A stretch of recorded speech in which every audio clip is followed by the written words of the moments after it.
This week on the Wildcat Report, there's new additions to the zoo. Are you using your phone too much? There's more than what seems to Shannon Myers. And which political candidate do you support this season? Good morning, Wildcats. I'm Kassidy. And I'm Hadfield. And this is the Wildcat Report. Today we start off with a big story. For a while now, the zoo has been missing out on a largely loved animal, elephants. Now let's go to Rana, Tess, and Azaria for the exclusive on the new addition to the Henry Dorley Zoo. At the Omaha's Henry Dorley Zoo, they recently got 6 new elephants for their new African grasslands exhibit, and both teachers and students lined up to see them. We wanted to go because the elephant exhibit had opened earlier in the week, so we wanted to go check it out. These newfound attractions caused excitement in both the school and the zoo. My favorite part was probably seeing the elephants and all the African animals. With this newfound excitement also comes with busyness at the zoo. Tim Murray said that he was surprised that it was so busy because it was so cold. But since it was busy, he had to shove some people out of the way so his daughters could see the elephants. It was super busy. There was a huge line just to get up to the front of the exhibit. Even with all the busyness, the zoo has definitely found a giant addition for their new exhibit. But it was still super cool, just to actually see live elephants that didn't look depressed like the ones they had a few years ago. And the kids loved it, so that was super nice. The elephants have even brought in a record high number of people at the zoo. We hit our high, I think, a couple weeks ago for the beginning of the year. There was 23,000 people. Even though the elephants are here, they are not in their final homes. Henry Dorley Zoo is still finishing the elephants' permanent home. There's a lot of things going on. This has been Tess, Rana, and Azaria with the Wildcat Report. It's okay though, because you started talking again and I was also still looking at my phone. So, it's okay. Ready? Yeah. Thanks, Tess, Azaria, and Rana. I guess we should make a visit to... Hello? Corey. Hey, what's up? Oh. 1 second. Hey. Well, I guess we can actually thank Corey because he made a nice transition to our next story about cell phone usage in school. Let's go to Meghan and Payton for the story. You're welcome. Texting, social media, and selfies. Many students spend their days alternating between schoolwork and time on their phones. It is their way to stay connected with the outside world. Students and staff around Millard West experience positives and negatives with cell phones.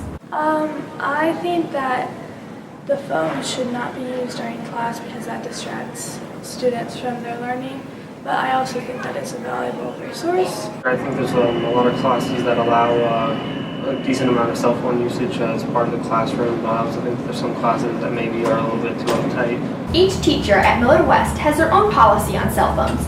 Some teachers rely on students to police themselves, while others make the executive decision to take them away. My policy is for students to put their phones in a shoe holder during class. The phones are always visible to the student, they're hanging on the wall, they're never out of their line of sight, so I don't think there's a problem with the policy. Although teachers try to do what's best for their class, some students disagree with the way the situation is handled. I would change a few teachers' policy as in taking away the phones completely because then the students don't learn that they need to have responsibility. A recent study found that 95% of students bring their cell phones to class, 92% text during class, and 10% admitted to texting during a test at least one time. Cheryl Vanachuk also agrees that multitasking with cell phones affects students. Research says that it's not effective. Multitasking, trying to focus on several things at once, doesn't help you academically. Students such as Kirkland Jens disagree because they believe cell phones are a valuable resource. I think that cell phones really help accessing the internet. Although there are mixed opinions about cell phone usage at school, most people, including Vanachek, think cell phones can be helpful if they are used at the appropriate times. This has been Payton Steesnma and Meghan Arena with the Wildcat Report. Thanks, Meghan and Payton. Sorry for interrupting you. But next, we're going to talk... And now I'm going to interrupt you. On April 28th at 7 o'clock, the band will be having its final performance right here in the auditorium. It's open to everybody. Well, I guess I deserved that. Here at Millard West, everybody has a story. Today we're going to talk about Shannon Miller's. We go to Mandy Clark with the story. Shannon Myers doesn't sleep, or rather, she can't. Throughout all of middle school, she experienced migraines, dealt with her sleeping disorder, and walked around with a lurking thought of, what is wrong with me? It was relief just because of how, when you don't know what you have, you always imagine it's the worst thing possible. Now she's in her junior year of high school and prepares for the day like most students do. Waking up, getting a snack, and brushing her teeth. Except when she gets to school, all eyes lie on her. It's called celiac disease, and it's an autoimmune disorder that affects the small intestines. It does damage everywhere and affects every aspect of your body. The cane may be supportive, but it's not this stick that keeps Shannon going through her problems. It's drawing. I'm not going to let a cane hold me back from doing anything. Says since she could pick up a pencil, she drew. Throughout all of middle school, all she could rely on was her pencil and paper and the doodles that she created. I really can't hang out with my friends that often because if I do anything out of the normal routine, I usually get a migraine, and I don't really enjoy those too much. Now Shannon has taken a step up in technology, and as she traces on her tablet, it appears on the computer screen. Since middle school, her support has grown from her parents and pencil to her French teachers. Shannon is one of the sweetest, most hardworking, dedicated girls that we've had pretty much in the past 3 or 4 years. She's so sweet, doesn't give up, and doesn't let anything hold her back. Medical problems or not, c'est la vie. Shannon may appear slower in the hallways, but she is certainly not stopped. This has been Mandy Clark and Sydney Daniels with the Wildcat Report. Thanks, Mandy, for that touching story. And now we go to Craig with his story about Franklin Shue and how he's attempting to break the school record. You should try and break the school record for most push-ups. Oh, yeah, for sure. I'll get right on that.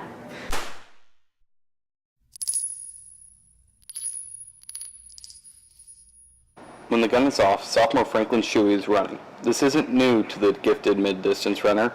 Only one thing has changed. Once he was overlooked, but now everyone is watching. And I kind of think it takes off a lot of pressure because there's no pressure to be fantastic or anything. So being the underdog does kind of fuel me a lot. Franklin Shue ran track for the Wildcats last year, even running varsity, although not with the same success he's experienced this year. Competing in the 200 and 400 meter race, Shue can never separate himself from the other runners and remained average in his freshman campaign. Varsity coach Colin Johnston saw this lack of improvement in the talented runner and made it an easy fix during summer workouts. He ran cross country this year, and we moved events. He's running the 800 now for track. He didn't run the 800 last year, so. Gaining the admiration of your fellow runner and coaches does not happen overnight. He has earned this. While many want to be great, Shue took his talents and ran with it, literally. Through snow, rain, and even at night in the crack of dawn, Shue is training daily, causing his teammates to marvel at his accomplishments and look to him as a leader. I wish I was running his times. My coach recorded me at 157.9, but the timer said 158.2. Shue underwent foot surgery following the cross-country season, leaving teammate John Quigley doubting how productive he'd be. To Quigley's pleasant surprise, Shue recovered quickly and has traded the boot for spikes on his way to near record-breaking times. I've just been kind of thinking about taking the summer off because I had foot surgery in December and my foot's been a little weak since then. He's definitely earned everything he's done this year. He's always in the front of the workout and he's always putting in work. This has been Jaden Covert, Jaden Wessel, and Craig Morrissey with the Wildcat Report. Okay, thanks Craig and Jaden. Our next broadcast we can only do every 4 years. We go to our political correspondents, Matt and Zach, on the presidential election. Good morning, Wildcats. I'm Matthew Porro with the Wildcat Report. As this year's election takes full swing, many Millard West students are beginning to form their political opinions. We caught up with a few of them to see just where they stand. It was clear, after talking to many students, that young voters do not strongly support any candidate in this year's election.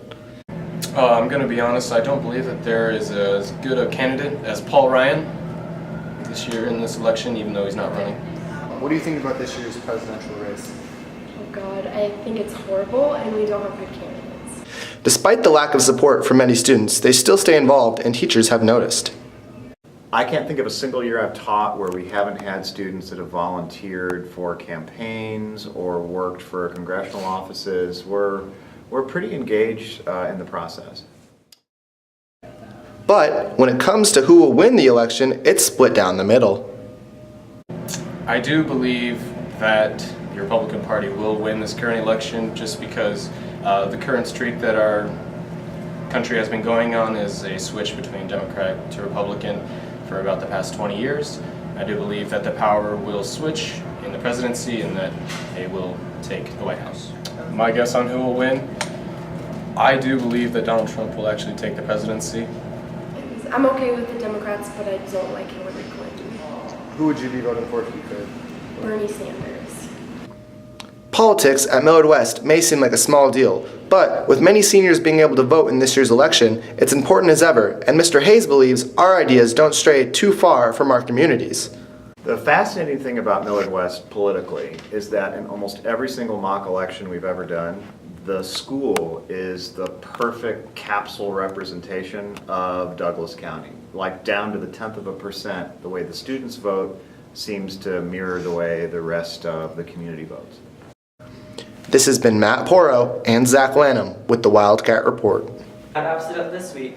We were your hosts, Corey Hadfield and Kassidy with the Wildcat Report.